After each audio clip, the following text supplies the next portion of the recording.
In this section here I wanted to talk about ESA as it affected me personally.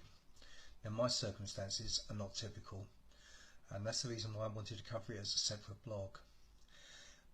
I'd actually been working for the same employer for 20 plus years on PAYE, which meant my contributions were bang up to date, and I naturally fell into the contributions based ESA, which is much easier to navigate, a lot less paperwork, and most people don't actually fall into that category.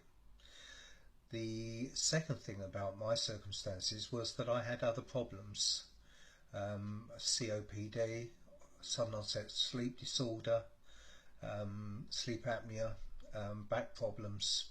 All of those actually combined with my problems that I was experiencing from Parkinson's and put me into what's known as the support group. Now the support group are not means tested in the same way as the working group, and so I naturally fell into a category that once again was easier to navigate, and therefore my path through ESA was somewhat easier. There are some downsides though. My background meant that I was relatively highly paid, and as a consequence of that we were not entitled to, well at that point there, not entitled to child benefit, child tax credit.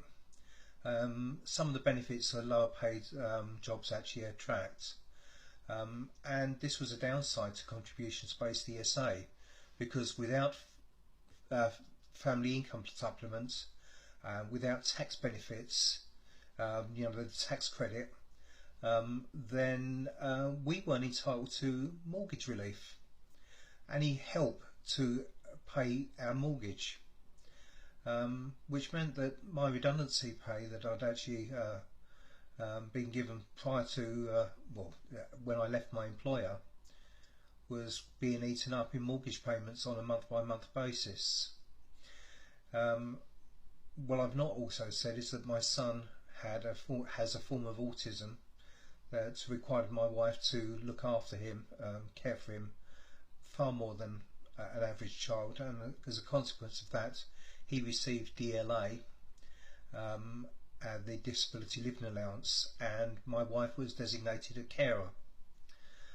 What we hadn't been told is that because we didn't receive family income support and we didn't receive child tax credit, was not the only elements that allowed us to claim for mortgage relief.